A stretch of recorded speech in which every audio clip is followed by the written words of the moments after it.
What's more interesting is that they were still holding on to it. In other words, it's not like they said, okay, let's adopt some completely new animals as part of our national symbolism. So no, we're trying to hold on to the original ones. As opposed to say when Europeans moved to America, right, and there was a conscious decision. You probably know about this than me with your interest in American history of which bird to pick for the national bird. Should it be a turkey or should it be a bald eagle? There's a conscious decision to adopt something new. But with the Jews, it was the opposite. It was they're trying to hold on to what was old. Sometimes they couldn't do it. Right? They didn't have the ability to be familiar with the original animals, but they were still trying to hold on to there's such a thing as an aryeh, a tzvi, a namer, a nesher, even though we're not exactly sure how to draw it, what it looks like. I'm Scott Kahn, and this is the Orthodox Conundrum.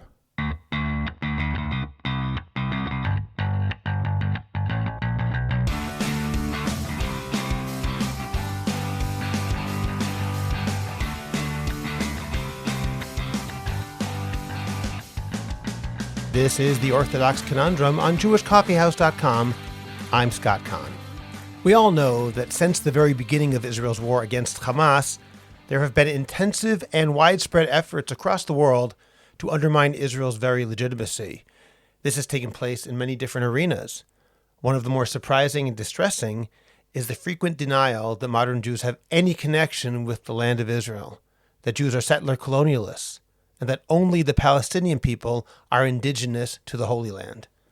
My close friend, Rabbi Dr. Natan Slifkin, the founder and director of the Biblical Museum of Natural History, recognized that one of the strongest arguments for the connection of Jews today with their homeland involves biblical natural history. As he writes in his new book, The Lions of Zion, biblical natural history has a role to play in the Jewish state's fight for survival. This discipline compellingly demonstrates the Jewish people's enduring connection to the land of Israel, not just as a relic of ancient history, but as an intimate and continuous relationship maintained throughout millennia of exile and revitalized with the return to the land today. Along with discussing how the identification of animals in the Tanakh can help defend our presence in Israel, Natan also explained the terms indigenous and settler colonialism and how they are frequently misused, the ways that Israel has attempted to reintroduce animals into Israel which have not been in the land for hundreds of years, and numerous conspiracies, such as the Zionist crocodile plot, the sunbird conspiracy, the poppy flower controversy, and more. Along the way, he also told some amazing stories and offered some fascinating insights into the Jewish meaning behind numerous animals native to Israel, such as lions, ostriches, hyenas, and jackals. It's a packed episode that you simply will not want to miss, and we'll get to it in just a moment. First, I'm excited to announce that we at Jewish Coffee House are continuing to expand the conversation by bringing you, our listeners, into the mix. Introducing JCH Q&A, an exciting new podcast where listener-submitted questions are answered in a thoughtful, honest, and engaging way. We plan to dive deep into your pressing hashkafic, political, and philosophical questions. We're looking to address the ideas that matter, the issues that challenge us, and the topics that spark real curiosity. Nothing is off limits, and all submissions will remain anonymous. To submit a question for our first episode, you must be a member of the JCH Podcast WhatsApp community. To join, look for the link in the description of this podcast. We look forward to receiving your questions. Remember to subscribe to the Orthodox Conundrum podcast wherever you get your podcasts. Please rate it and write a review. Continue the conversation on Facebook by joining the Orthodox Conundrum discussion group. Subscribe to my Substack, Orthodox Conundrum Commentary. Check out the link in the description of this podcast to get your free subscription today. Finally, in 2025, the best way to promote your organization, your business, or yourself is to create a high-quality podcast, and JCH Podcast Productions can help you make that happen. Whether you want to learn how to start your own podcast or want to improve the podcast you already produce, we will make it happen. Write to us at aliza@jewishcoffeehouse.com. That's ALIZA @jewishcoffeehouse.com, and let's get started with your high-quality, memorable, and effective podcast. Born in England, Natan Slifkin moved to Israel in 1993, where he received rabbinic ordination. He also received a PhD in Jewish history from Bar Ilan University, writing a dissertation on the history of rabbinic encounters with zoology.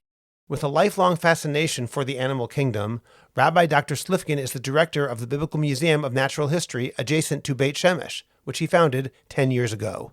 The museum presents the animal world of the Bible, along with related topics in a unique combination of live and non-live exhibits. Rabbi Dr. Slifkin has published numerous books on different themes relating to Judaism and the natural sciences. He lectures around the world and also leads safaris in Africa, and he lives with his wife and children around the corner from me in Beit Shemesh. Rabbi Dr. Natan Slifkin, thank you for joining me today on the Orthodox Conundrum podcast. Hi, great to be with you. Before we begin, I'll just say that I'm sure many listeners realize that you are perhaps the world's foremost expert in biblical zoology, and this came home to me a little more than a week ago. It was my second grandson's bris, and at the bris, you were there, and at one point, my brother-in-law and a friend of mine were talking about the name. His name is Re'em Yisrael, Reish Aleph Mem, Re'em Yisrael, and they were discussing what does the word Re'em mean. I said, well, the person you need to ask is standing right over there. So I called you over, and then you gave an extraordinarily detailed description of what the word Re'em means, both biblically and in modern Hebrew. Yeah. At that point, my brother-in-law, who does not know who you are, looked at his phone, and you said, what are you doing? He goes, well, I'm Googling it just to make sure that you're right. And I meant to say to him, David, even if Google says otherwise, Google's asking Natan Slifkin, not the other way around. So you're getting the real thing over here. It was my, is there a doctor on this plane moment? Exactly. Exactly. Today we're going to be speaking about the things you talk about in your wonderful new book just published called The Lions of Zion, which I'm holding here in my hand. It is a fantastic reader-friendly book. And opening up, Natan, what prompted you to write this book? So, oddly enough, for a book about Torah and animals, it was the war. Meaning that obviously this is material that I've been, learning about and writing about and teaching for a long time. And well, when the war started, that terrible period, the first reaction we all had is, what can we do? And as in the museum, the Biblical Museum of Natural History, we were giving free tours for evacuees. We were doing animal-assisted therapy programs for children who've been affected. All these kinds of chesed-oriented things. But at the same time, as these military wars that Israel's being involved in. So, as worldwide, there's also this international campaign of delegitimization against Israel. And what does that focus on? The idea that we have, well, in the contemporary Western academic mantra, it's that the Jews are a bunch of European settler colonials who stole the land from the indigenous Palestinians. What I realized that, well, this is something that what we're doing at the museum has a way to address. Firstly, because obviously we can talk about all the proofs that we used to live here, right? All the archaeology. And that's, of course, something significant, but it doesn't fully address the issue because people will say, yeah, sure, thousands of years ago, the Jews were here. But that was thousands of years ago. Now you left the land, you were a bunch of Europeans, and you came and stole the land from the indigenous people. This is where biblical natural history plays a role. Because something we started to develop is the idea about how animals play a role in different cultures. So, for example, so at the museum, we put up in one of the halls, we put up this huge map of the world and placing on it objects that show how animals play roles in different cultures. So how do animals play roles in culture? They may have symbolic significance. People may tell stories about them, sing songs about them, do art about them, name their children after them. So, for example, I have a boomerang, which I got in Australia, and it has an animal painted on it. So what animal is painted on the boomerang? Probably a kangaroo. Right, good guess. And we put this woolly hat from Peru. These distinctive woolly hats they have with like the two things coming down each side. It's not made of sheep wool. What kind of wool is it made out of? Now this would be on my my pay grade. Oh yeah, not your. So it's either llama or alpaca. The U.S. presidential seal. What's the U.S. presidential seal? Here, this is your the field. Bald eagle. Right, American bald eagle. Canada, it's maple leaves and beavers. African art is going to be giraffes and zebras. All these different artifacts from around the world. You see these artifacts, and that tells you a lot about the nation whose culture they're from. Specifically, it tells you what part of the world that nation is connected to. Someone presented me with this amazing thing. It's a walrus tusk And carved out on the walrus tusk is an illustration of an indigenous nation hunting whales with primitive harpoons. Now, instantly, okay, I guess because I'm more of an animal person, but I don't know. I'm going to test you and ask Yeah, you what don't part test of the me on world it this. comes from. Okay, but it's obviously the Pacific Northwest because that's where people are hunting walruses and whales. It's the Pacific Northwest.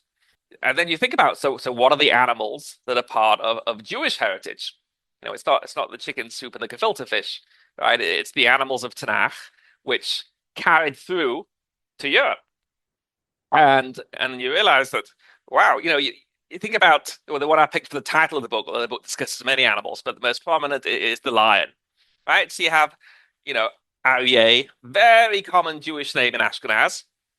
Right, every shul has a lion, like on the Aron HaKodesh or on the Sefer Torah. Lions prepare, playing this huge role in Jewish culture. How many lions were there in the shtetl? Right. Probably very few, if none. Very few, zero. All right, but you see, though, they're a huge part of our culture, and this is a cultural memory from when we were living in Israel. Even though now there are no So more lions in Israel. even though now there are no more, but there were. And in the book, the book really has two parts to it. So the first part of the book is not addressing the political aspects. The first part of the book is going through many different topics in Torah and Judaism, showing how in order to understand them, topics involving animals and plants, you have to realize that these are the animals and plants of Eretz Yisrael. And, so many things like that, animals that are misidentified in Tanakh, or Seder-night substitutions that we had to make for maror, because there was no maror in Europe at that time of year. We had to use horseradish instead of romaine lettuce, and abaminim. And there's so many things that in order to understand these topics in Judaism, you have to realize that it's Israel-based. And then the second part of the book takes out the political level, showing how and then this shows our connection to the land. This shows that this idea that we're just a European people does not hold water. We have this intimate connection with the land, and dealing with other political aspects too. Very interesting. We're going to talk about both aspects in this podcast. I know you mentioned a lion. I recall you wrote that the lion appears over 150 times in Tanakh, in the Hebrew Bible, Yep. which apparently is more than all other wild animals combined. Yes, exactly. More than all put together. So you'll say that, you look at the coat of arms for Great Britain, where I'm from originally. You know what the coat of arms is for Great Britain? Well, I think you mentioned that it's a lion. Yeah, a lion and a unicorn. A lion and a unicorn, neither of which were particularly commonly found in the UK, but they had a certain symbolic significance. But for Jews, it was much more than that. 150 times lions in Tanakh, 200 times in the Gemara. This isn't, a fleeting symbolic reference. This was part of our lives. And I think an important point that you make is that the whole concept of different animals living in different parts of the world as a general reality, as opposed to exceptionally, is something which is relatively new. In other words, even Chazal understood that this animal, like an elephant, for example, lives in some faraway place. But in general, the concept that certain lands have different animals is something which is a relatively new idea. Yeah, nobody realized it before America was discovered. Everyone assumed that whatever animals I'm seeing around me is the animals that everyone's seeing around them. Pretty much. And that is how some of these mistakes crept in. The Jews, moved to Europe and then substituted the names of the local animals for the original animals. That's how a lot of these mistranslations arose. Let's go through some of those. I'll mention one that you've mentioned to me before. The idea of Nesher famously is the majestic eagle, when in fact it's actually, I think you say, a griffin vulture. Is that right? Griffin vulture, correct. We know that because the Nesher is described as being bald and feeding on carrion and dead animals. That doesn't match an eagle, that matches a vulture. So a griffin vulture. But the thing is, in Ashkenaz, in northern France, Germany, they didn't have any griffin vultures. So the name was transferred to the local king of birds, which was the eagle. Interestingly, Ramban, who lives in Spain, he said, no, it's not the eagle. It says it doesn't match the description. Because in Spain, they have griffin vultures. Spain is sufficiently far south that they have, even today, they have griffin vultures there. So Ramban says, no, it's not an eagle, it's a griffin vulture. But it was the Ashkenazim who won out in the English-speaking world. What are some of the other examples you can mention offhand? It's Savi being a gazelle rather than a deer, Shafan being a hyrax rather than a rabbit. But what's interesting is that, so the way before the the way we used to, our angle on this as a museum was this is why these mistakes happened, right? This is why things went wrong, why the mistranslations happened, because Jews were spread around the world and substituted whatever they were familiar with in the region for the original animal, and now we can get it right. But now, since the war, since thinking about these topics more, I have a slightly different, but I think very significant nuance in it. But forget about the fact that they got it wrong. What's more interesting is that they were still holding on to it. In other words, it's not like they said, okay, let's adopt some completely new animals as part of our national symbolism. So no, we're trying to hold on to the original ones. As opposed to, say, when Europeans moved to America, right, and there was a conscious decision. You probably know about this than me with your interest in American history of, which bird to pick for the national bird. Should it be a turkey or should it be a bald eagle? There's a conscious decision to adopt something new. But with the Jews, it was the opposite. It was they're trying to hold on to what was old, and sometimes they couldn't do it. Right? They didn't have the ability to be familiar with the original animals, but they were still trying to hold on to there's such a thing as an aryeh, a tzvi, an amer, a nesher, even though we're not exactly sure how to draw it, what it looks like. An interesting example of that, which I did not know about before looking at your book, is the ostrich, which apparently was maintained for a while in shuls outside of Israel. It could be, if I recall, there was one maybe in Romania that had ostrich eggs. I'm not sure it was there or somewhere else. Yeah, a bunch of shuls. What does an ostrich represent? Because it certainly was native to Israel. Yes. So ostriches are native to Israel. That's an interesting one. That's not to do with biblical symbolism. That's to do with an ancient belief that ostriches incubate their eggs by staring at them. And therefore it shows the power of kavana in tefillah. And very interesting. Very interesting. Yeah. So that's why you'll find ostrich eggs hanging in shuls. I've seen it in a few shuls. I've seen it in I think it was Crete, in a very old shul they have there. I actually saw it in New York, in Brooklyn, in a shul. And I said to them, "Do you know why you've got an ostrich egg there?" They said, "No, but someone said that this is what they used to have in shuls." So well, they were right. The reason, yeah. And it does come from Israel, where there were ostriches. Yes, absolutely, till the early 20th century. And you mentioned the Chazal were familiar with them as well, to the degree that Chazal knew that they eat all sorts of strange things like glass. Yes, glass, yeah, as a digestive aid. Correct. Interesting. Okay, another example I want to ask you about, again, dealing with the first half of the book before we get to the political aspect, is the nature of hippopotamus. The hippos apparently were also native to Israel about 3,000 years ago, I think you said. Long, long time ago. But they were there. They were living in Israel, and what's interesting is when it's described in great detail, in the book of Eov, called Bahamot, not as the plural of Behemah, as a singular form, but already, when people are starting to interpret Tanakh in Europe, so they've lost familiarity with hippos, they don't know, what is this animal? So that you get a situation in English where instead of translating it, they just transliterated it, and that's how the word behemoth entered the English language to refer to a monstrous animal of non-specific identity. But how do you know that it's a hippo? Because you look at the Pesukim and there's nothing else it could possibly be. Once you know with the animal kingdom, with our modern knowledge of the animals and what used to live in Israel in biblical times, it's obviously talking about a hippo. As a side point, something that I found interesting, you said that relative to its size, the land of Israel has an unusually broad range of animal life. And I'm curious what the reason is for this unusual biodiversity.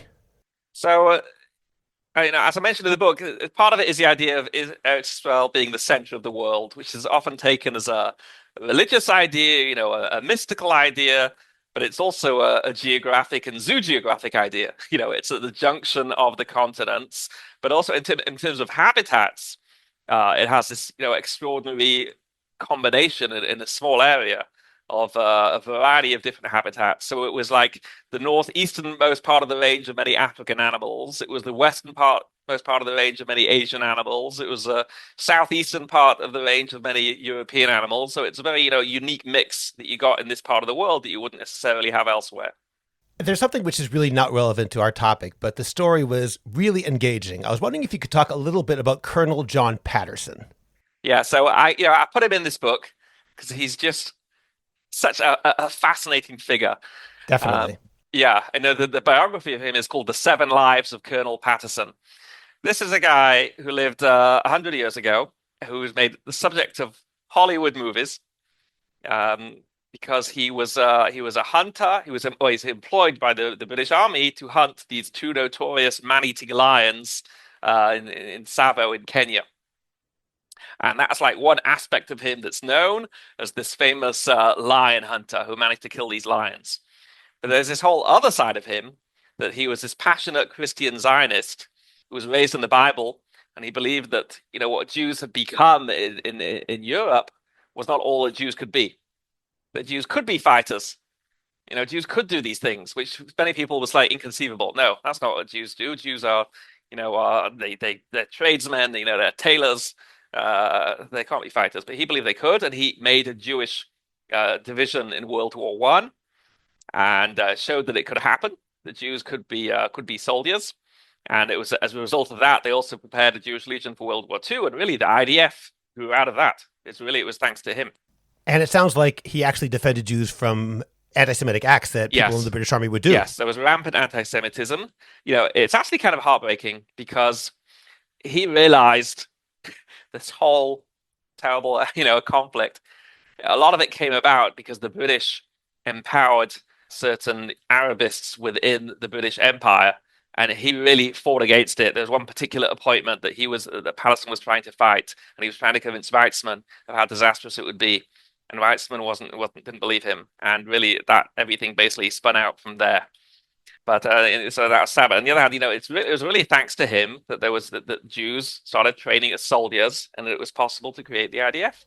And he's even buried in Israel now. So he was buried outside of Israel in California, and then he was finally reinterred at a ceremony that I went to, where the Prime Minister Netanyahu spoke about it, because John Patterson was very good friends with Bibi's parents, very good friends, to the extent that they were so, inspired by him, by this, lion-hearted hero for the Jewish people, that they named their son after him, Yoni Netanyahu, named after John Patterson. Fascinating story. Before we move on to the politics of the matter, I'd like to talk further about a couple more animal issues.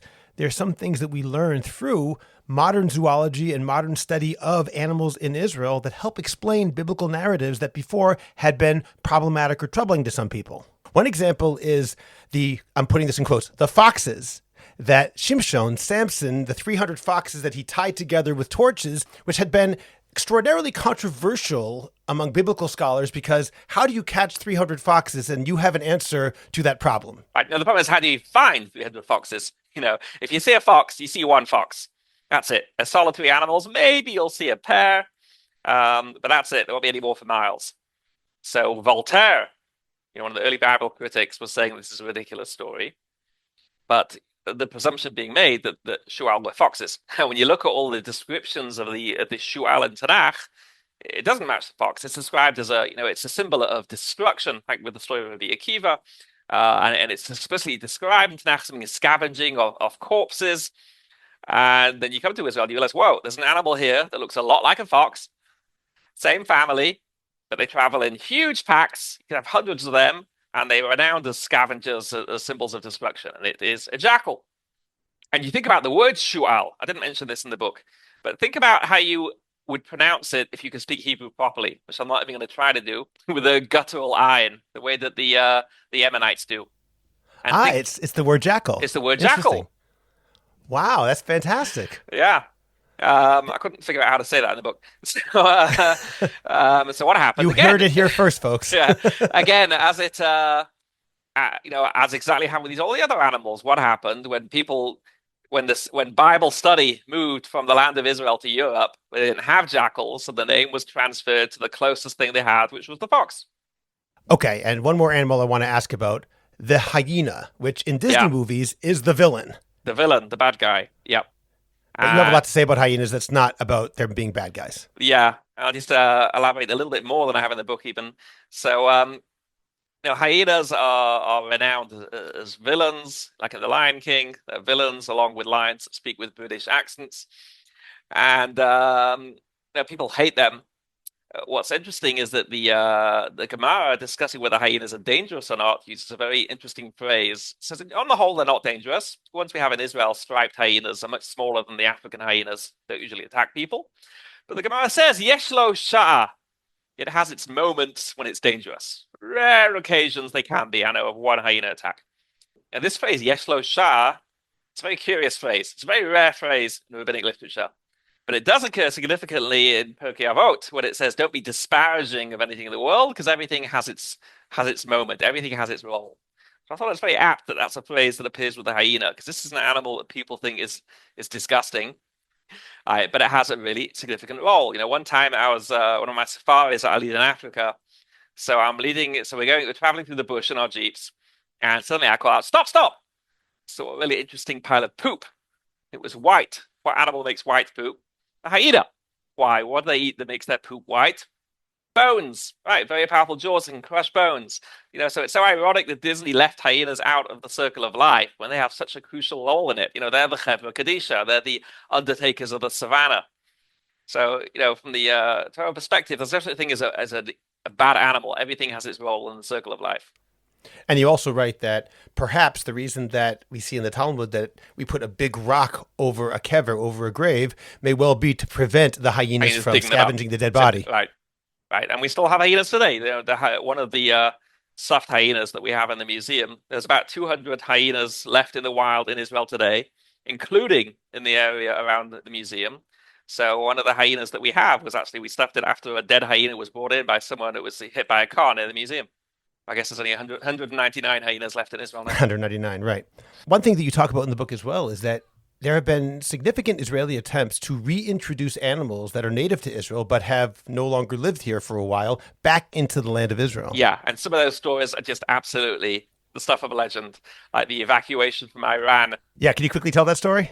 Yes, the deer, the ayal of Tanakh, was a type called the Persian fallow deer, hunted to extinction by the German Templars here in the early 20th century, and they were thought to be globally extinct. But it was discovered that there were a few left in Iran, and this is going back during the time of the Shah, when Israel had good relations with Iran, and Israel worked out a deal to let the Crown Prince of Iran come and hunt an ibex in Israel, and in exchange, we could get some deer from Iran. So yeah, the deal worked out. They came and hunted the ibex, but then when Israel wanted to take some of these deer out, that was exactly when the Iranian Revolution happened, and the deer were being held in the king's palace, and there were raging mobs outside. A complete chaotic scene. They were about to get ready for the last El Al flight. The king of Iran had fled. And the guy who was in charge of the animals at the royal palace was an ex-Gestapo agent, and obviously not a big fan of the Jewish state. But he was he was like, no, and there's no way he was going to release these deer. But then the crowds, were coming to the palace. They were going to kill all the animals, and out of rage. So he said to the Israelis, he's like, please, you take the deer, but also please save my leopard. It's my favorite leopard. And Israel said, okay, they get the leopard in time. The crowds broke in and killed it, but they were able to take the deer and bring them back to Israel. And actually, one time I was speaking about this many years ago, and in LA, where there's a lot of Iranians, there was this older Iranian Jew in the audience. And after he said to me, he's like, it's all like being clear to him now. He's like, he was on that plane, the last plane out of Tehran, and he couldn't understand why is there a bunch of deer on the plane. Wow. So Israel managed to rescue them, and they put them in a Carmel reserve to try and breed them and reintroduce them. And then there was a terrible fire in the Carmel, and they thought all the deer were killed. But it turned out the deer had survived. The deer had gathered around a clearing in the forest, which is around a monument to a fallen soldier. And that soldier was the son of the Israeli military attaché official in Iran who'd helped extract these deer. So extraordinary that is story. Wild. Yeah. And eventually they were reintroduced into the wild. Is that right? Yes. Nearly causing a nasty accident for me a couple of years ago, and I was driving home from Yerushalayim to Bet Shemesh, and on the back road, the steep road through the hills, and suddenly I see one of these released deer. I was like, what? Whoa! And I nearly drove off the road, but I wasn't concentrating. I was so excited to see it. That actually leads us into the other thing we're going to talk about, because I believe that among the people who try to discredit Israel using stories like that, that's an example where at least one academic, I believe you mentioned, said, oh, this shows Israel's villainy. Right. What is that about? So in the second part of the book, I deal with, aside from talking about the settler colonialism, exposing that nonsense, it's also refuting various ways in which academics have used the topic of wildlife to delegitimize Israel. So And what does that mean? How do they right, do so that? this is one example. It's going to sound absurd, but again, but this is something that this is a professor in a university in America who's published a book and articles in distinguished peer-reviewed academic journals, and her thing is how the settler colonialism framework is one in which Israelis, Jews, cause violence to the land, either to the people or to the wildlife, whatever it is, but usually to the people. And in this case, it's that Israel reintroducing these deer is and prohibiting the hunting of them is going against the indigenous way of life, which was to hunt them. That's why many of these animals became extinct in Israel because they were hunted. And so Israel is like, asserting, dominating and erasing the native way of life. To which the response is, firstly, Israel does permit a certain amount of hunting because it recognizes that yes, there is a traditions amongst Arabs, Bedouins, and so on. But what you're dealing with is a situation where it's not about erasing indigenous ways of life. It's just about saving the animals. And hunting, which was sustainable when you only had, a very small population in the country, is not sustainable when you have millions and millions of people. And then that's when these species become extinct. And it's the same story all over the world. There's a couple of chapters towards the end of the book where I talk about different academics trying to delegitimize Israel in terms of what Israel is doing with wildlife. And in each case, they attribute it to some sinister, Zionist conspiracy, settler colonial violence. But really, it's just what happens everywhere in the world where you have a massive explosion of a human population.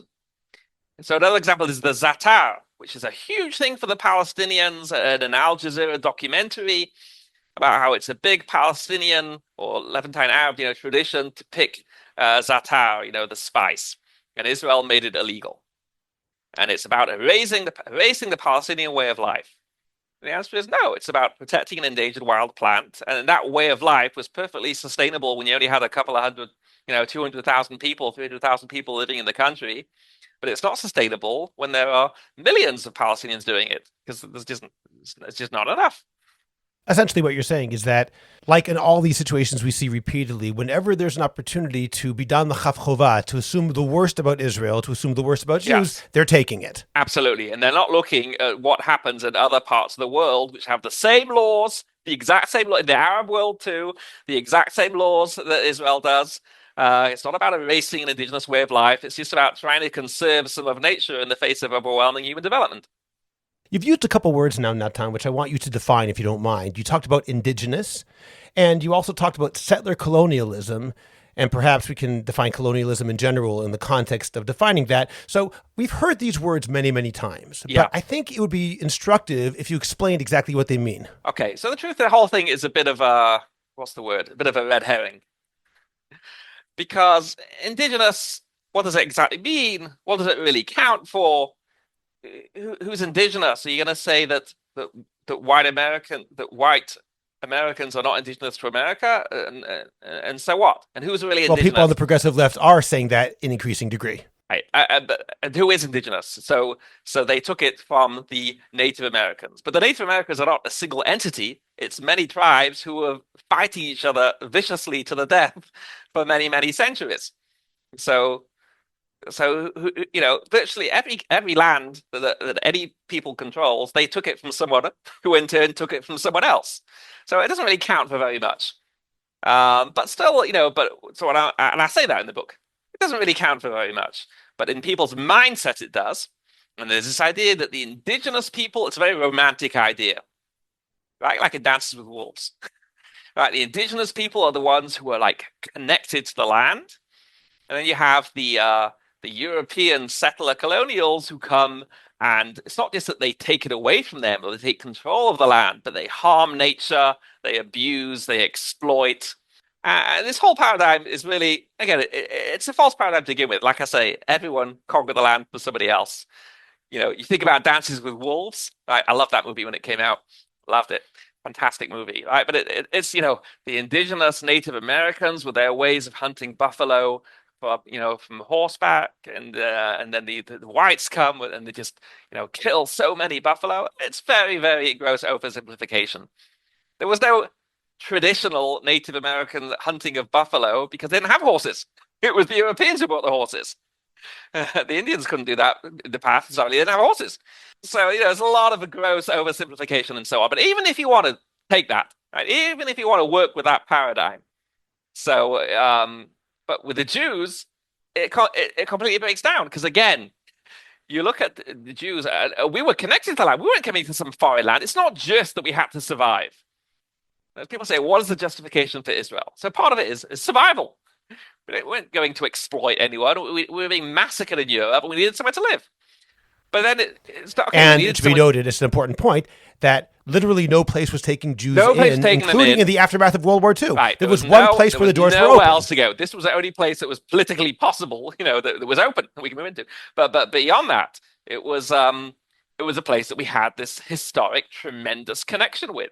And that's what you look at the animals and the plants of Jewish culture.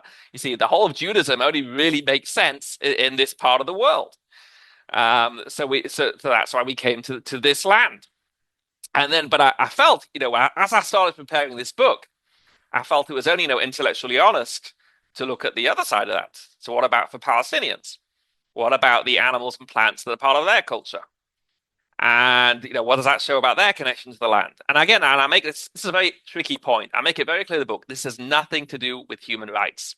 None of this has anything to do with human rights. Those are political issues. And again, what are you going to say that, it's for the people who say the Palestinians, don't deserve rights because they're not indigenous. Well, what does that mean? And are you indigenous and a white's indigenous to America? So do they not deserve rights in America? This has nothing to do with rights. I think that's important to tell the Jews. But for this idea that's become popular worldwide about how the Palestinians are the ones who are really connected to the land in a very romantic way, just like the Native Americans and so on. It's not the case because you look at the animals and plants that are part of their culture and you discover something, very, very interesting. For example, I'll just take, you see there's many examples I discuss in the book, but we'll start with the sabra. Many people think, that's Israelis, prickly in the outside, sweet on the inside. And as far as the Palestinians are concerned, that's cultural appropriation because the sabra is the symbol of their culture. It's the cactus that was their fence for their villages. It was used in various recipes. And you have all this Palestinian art about Palestinian identity showing sabras and all these writings about how this shows their timeless connection to the land, which was stolen by the Zionists. And that's an accepted narrative. But then, when I was preparing this huge map in the museum and, and exploring the significance of animals and plants in cultures around the world. So very often when I used to look at this, discover, which of the animals and plants that have symbolic significance is to look at coats of arms. It doesn't always tell you everything. Like I said, in England, they just took unicorns, unicorns and lions. But very, very often the animal in a coat of arms or plants, that tells you something about that culture. And an eagle appears in the coat of arms for Mexico, an eagle holding a snake in its beak. And this eagle is perched on a sabra cactus. Literally a sabra cactus. A sabra cactus, a prickly pear. And what's going on? It's an American plant. It was imported to the Middle East about 150 years ago. But this is something that comes from America. It doesn't show some timeless Palestinian connection with the land. It's at least an American import.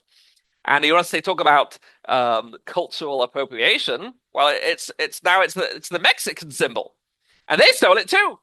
Who did the Mexicans? They took it from the Aztecs, right? When the Spanish wiped out the Aztec civilization and appropriated it for themselves, this whole thing of the eagle with the snake on the sabra cactus, that was Aztec symbolism. Interesting. Let's jump over to settler colonialism because I think it's important to explain what that phrase means. You talk about that to a significant degree. Right. So that's the paradigm now. Again, that it's the colonial powers, the British Empire and so on, these different colonial powers that put people in different parts of the world, which is true, which is what happened with the United States of America, which is Australia. South Africa, these things, which often included terrible abuse and exploitation. But it's not so simple to just, the idea that today that it's the great evil is an exaggeration. as someone once pointed out, yes, you could fill an entire book with the evils of settler colonialism. You could also fill an entire book with the good that it brought to the world. So I don't take a position about whether it's a good thing or a bad thing. I say, it's certainly been exaggerated in its evils. But in any case, that paradigm breaks down with the Jewish people because settler colonialism, what the British did with America, with Australia, it was about expanding the empire, right? Extracting resources, sending them back home to England. It was exploitation. It was also other things. It was also bringing wisdom, bringing knowledge to the world, but a lot of it was about exploitation. And in lands that they had no reason, particularly pressing reason to be in. Right? Whereas for Jews, it's that there was no empire that was sending us to Palestine. It was desperate escape for survival and picking the place that we had a tremendous historic connection with. So that whole paradigm of the evils of settler colonialism, which is itself debatable, completely breaks down when it comes to the Jews in Israel. Before we move on to some specific examples of the ways that biblical zoology can combat some of the narratives that we've seen, I want to ask you about a story about Turtle Island, which relates to North America. Yeah. But I think that really describes what you're describing in an important way. Right. So there's people today in America who believe that it's wrong to call the United States of America the United States of America. You should call it Turtle Island. Why? Because that is the indigenous people's name for it. And that's what we should honor. Now, again, it doesn't really work even on its own terms, because that is not the indigenous name for it. That is one particular tribe's indigenous name for it, which erases what other indigenous tribes wanted to call it. I think it was the Iroquois, right? Yeah. It was a particular tribe that massacred all the other tribes and got to to colonize their own thing of it. That was also settler colonialism. Right. So why is it worse? Somehow it's much worse when it happens with the Europeans. Oh, the Europeans are just simply more powerful. That's it. They just happen to be more powerful. But again, even if you want to adopt that narrative, that paradigm for analyzing things, it is not applicable. It breaks down when you're trying to apply it to Israel. And this is something, again, it's so prevalent. This is the absolute mantra in universities today of how to interpret geopolitics. And it's so flawed in its own terms, but so completely doubly flawed when it comes to Israel. Okay, Natan, now I'm going to give you a number of terms or specific conspiracies, and perhaps you can explain what they are in brief. The first one is greenwashing. What is greenwashing, and in what ways is Israel accused of greenwashing?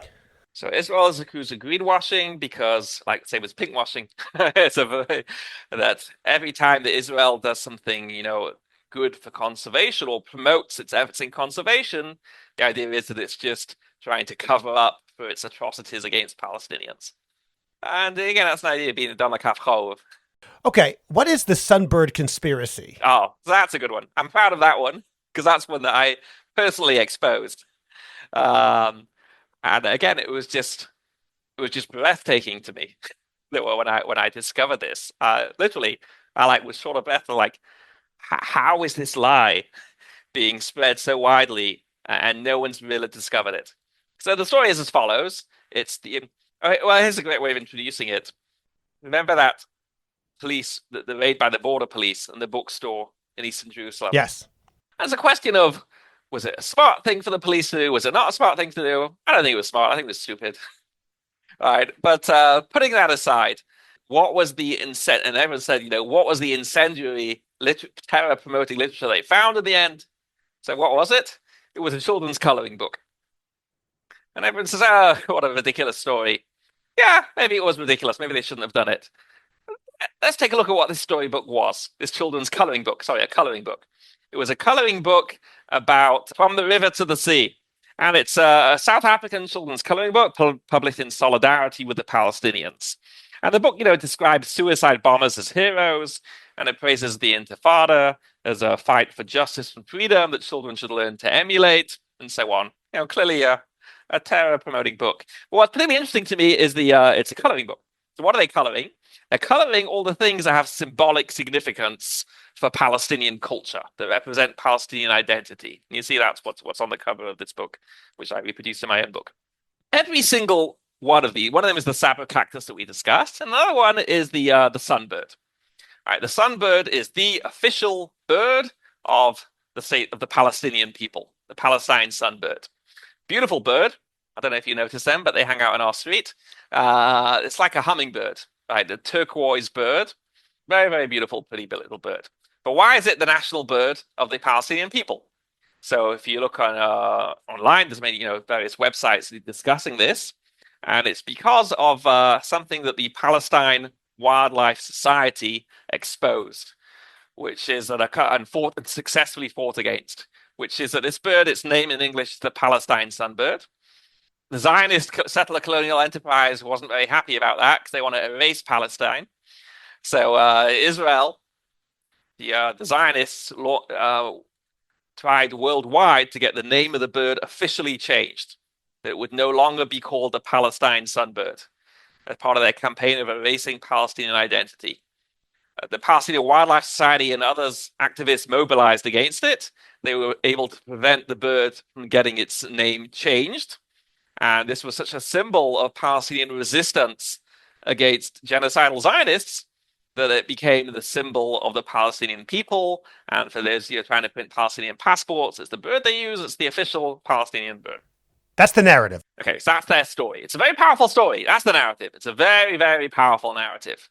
And that's why you'll see Palestine sunbirds and a lot, people are doing art, supporting Palestinians. It's the sunbird. So I looked into it. The whole thing is completely bogus. There was no Israeli campaign to change the name of this bird. And not only was there not one, because I know there wasn't one, because I know people in the field, but there couldn't have been one because there is no such thing. There is no such thing as the official English name of a species. English names for things are messy and they change and they vary from culture to culture. As far as anything official goes, the only official name that species have is their scientific name, the Latin name. There's no such thing as an official English name. There would be nothing to change. And nobody cares. Right, who cares that this bird is called in English a Palestine sunbird? It's not what it's called in Hebrew. It's not, we know there's many English species that got their name in English because they were named under the British mandate, under the British rule, colonial rule. That's when there were a lot of British zoologists cataloging things, naming things. So they got these names in English. Who cares? So the entire narrative was simply made up whole cloth. Completely made up. But wait, there's more than that. That's not even its name in Arabic. That's not its Arabic name. So, you're adopting something. You're saying that again, people say there's no Palestinian people. I don't think that's true. There is a Palestinian people. They've developed a political identity. It's historically, it was just Levantines. The ethnicity is Levantine Arabs. Which includes the Sinai, Israel, Syria, Lebanon, and Jordan. Yes. So, za'atar is a spice which is significant to all these cultures. It's a Levantine thing. All right, it's not a Palestinian thing.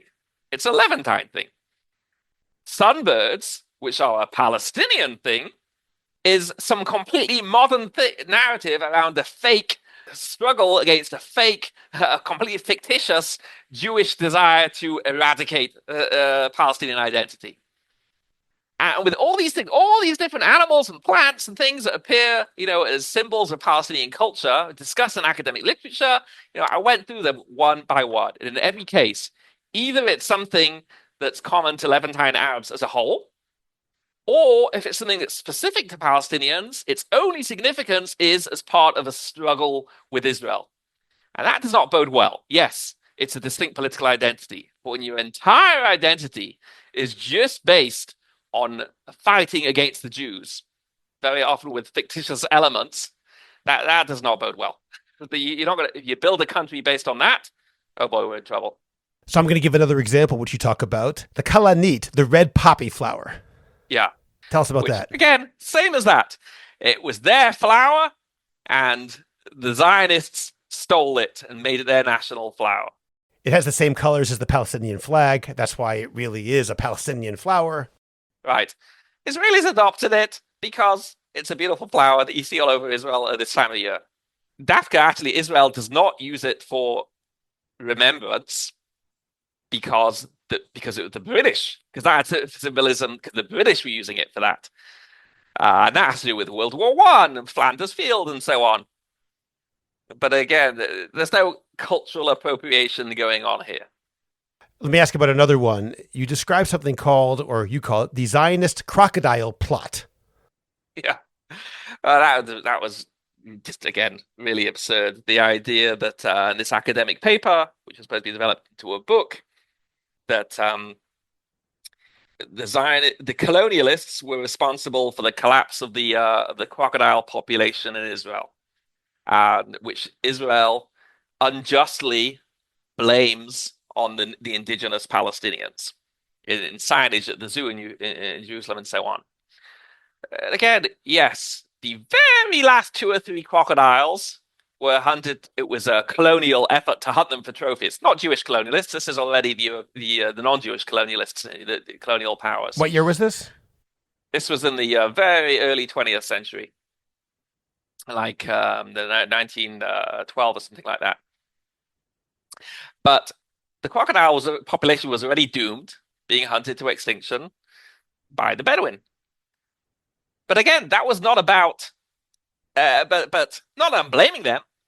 Crocodile-human coexistence is not possible. Yeah, you mentioned that crocodiles would eat the humans, so this was actually necessary. Yeah. So I'm not going to blame I'm not going to morally blame the Bedouin for hunting them to extinction. They had to survive. You know, that's what happens.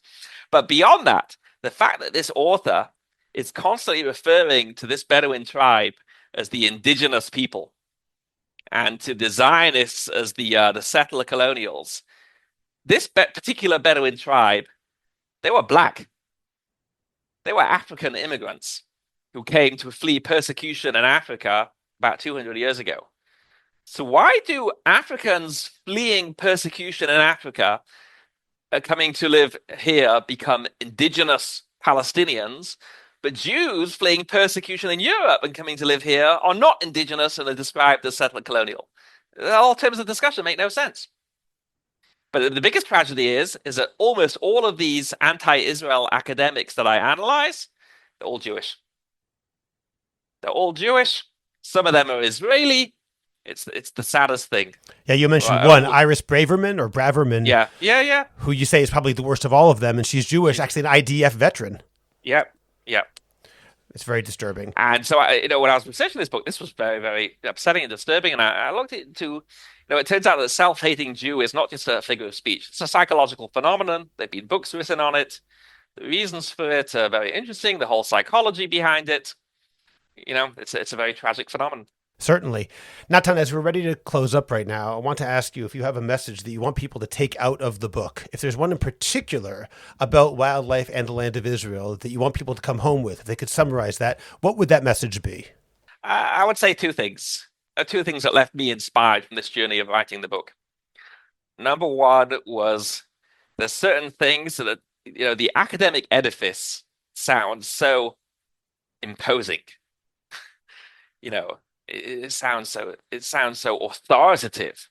These academic journals and articles and professors and tons of it sounds so imposing, and yet you look into it and you see how they're repeating things that are just absurd.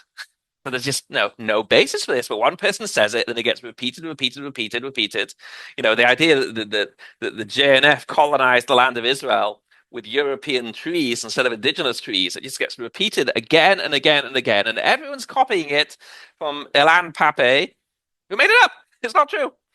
And it just gets repeated. And it's so one message I would say is, just don't get intimidated when you see, the number of serious academics saying something about Israel, because it could just be based on nothing.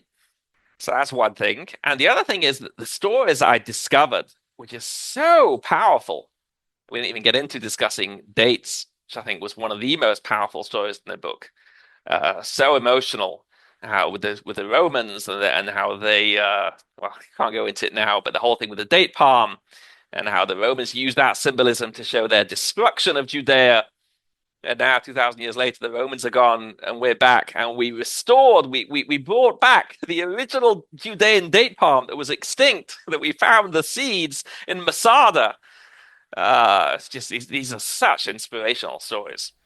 Fantastic. Well, the book is really wonderful, and I highly recommend it. The Lions of Zion, subtitled Biblical Natural History and the Significance of Israel. And I also recommend that the next time listeners come to Israel, they should join you, Natan, at the Biblical Museum of Natural History. One very important thing I have to add, that everyone, when they hear about a book, they go to Amazon. This book is not being sold on Amazon, basically because we want the profits of it to go to the museum, not to Jeff Bezos, which is what happens when you buy a book on Amazon. So the book is it's only available on the museum website. We'll put a link in the show notes of this podcast, and people can buy that book, The Lions of Zion. You will learn a lot. You will be entertained as I was. And Natan Slifkin, it's always nice to talk to you. I appreciate it, and I'll see you around the neighborhood. Yep. Thank you very much. Great to see you. Subscribe to the Orthodox Conundrum podcast wherever you get your podcasts, and please rate it and write a review. I'd appreciate it if you go to Apple Podcasts and rate and review the Orthodox Conundrum. It takes literally 2 minutes. It's just giving a certain number of stars and writing 1 or 2 sentences.